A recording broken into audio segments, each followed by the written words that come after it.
सभी को एडवोकेट शिवम पांडे की तरफ से नमस्कार साथियों। मैं आपका एडवोकेट शिवम पांडे। मेरा मोबाइल नंबर 7905856266 है।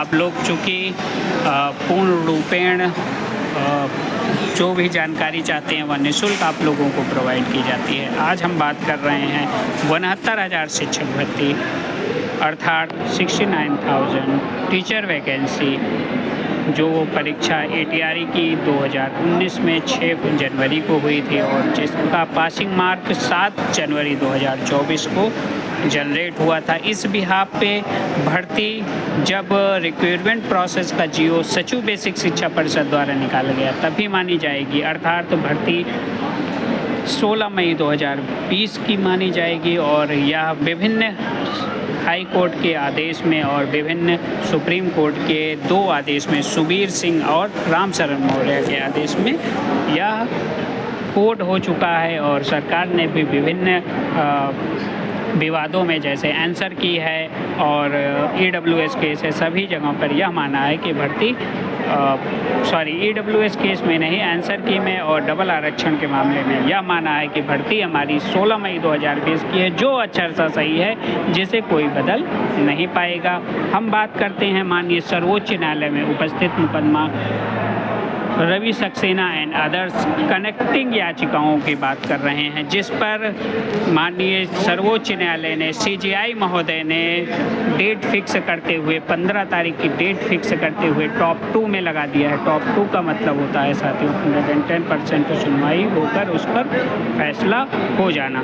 तो मान के चलिए कि 69,000 शिक्षक भर्ती में आप 2 से 3 डेट में फैसला रिजर्व होता हुआ मुझे दिखाई पड़ रहा है। उसके पहले जो सरकार का मसौदा, जो समझौते की कोशिश और मेरे द्वारा जो कार्य किए जा रहे हैं, उनके संबंध में भी आपको इसी वीडियो के माध्यम से, यहीं पर इसी चैनल के माध्यम से सूचना दी जाएगी। हर एक प्रकार से आप लोगों को अवगत कराया जाएगा कि किस प्रकार से हम माननीय सर्वोच्च न्यायालय से लेकर अभी तक ठोस दिशा में कदम बढ़ा रहे हैं और क्या क्या हमें प्राप्त हो सकता है। इस संदर्भ में बराबर आप लोगों को जानकारी दी जा रही है साथियों।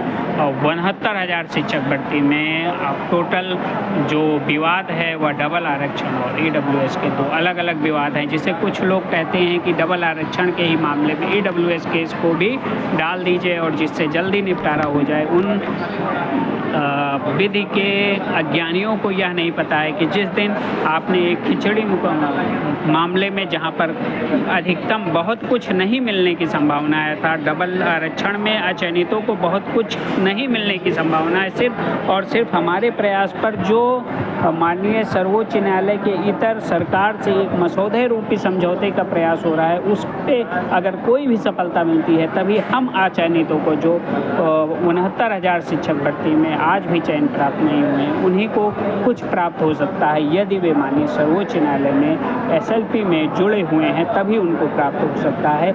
इस कारण से अभी वहाँ पर बहुत कुछ नहीं मिलता हुआ दिखाई पड़ रहा है, लेकिन अगर एक मसौदा सही हो गया तो वहाँ पेटिशनर्स को ज़रूर प्राप्त हो जाएगा। और जो माध्यम मैं बना हूँ उस माध्यम पर आपको एक सुलभ मोहर लगती हुई दिखाई पड़ेगी। लेकिन EWS का केस साथियों ऐसा केस है जहाँ पे हम सभी को 110% जीत मिलेगी और पेटिशनर रूपी, भगवान रूपी आशीर्वाद भी हम लोगों को प्राप्त होगा और हमें हर एक प्रकार के जो विधि के कार्य हैं उन कार्यों को पूर्ण भी कर लिया गया है, इसलिए हमें ज़रूर प्राप्त होगा EWS केस से नौकरी रूपी आदेश, क्योंकि हम हर एक प्रकार से सत्य हैं और सरकार आप देख रहे हैं 4 डेटों से बार बार कोर्ट से बाहर भाग रही है। और कोर्ट से भागने का मतलब है कि सरकार वहाँ पे कमज़ोर है। और टू द पॉइंट जब बहस हरी साहब ने की तो सरकार भी बिल्कुल फैक्ट पे एकदम लाजमी हो गई और सरकार ने भी देखा कि हाँ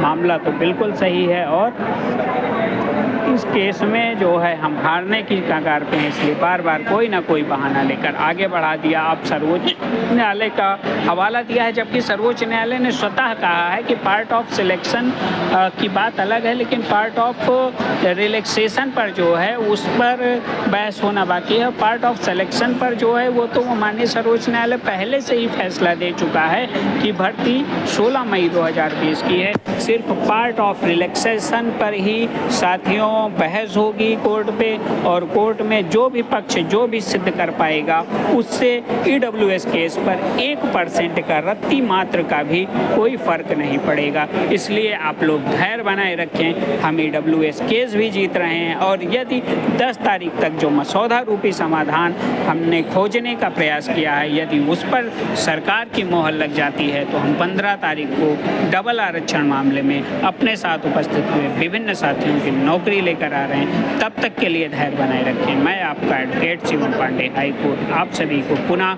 नमस्कार, धन्यवाद।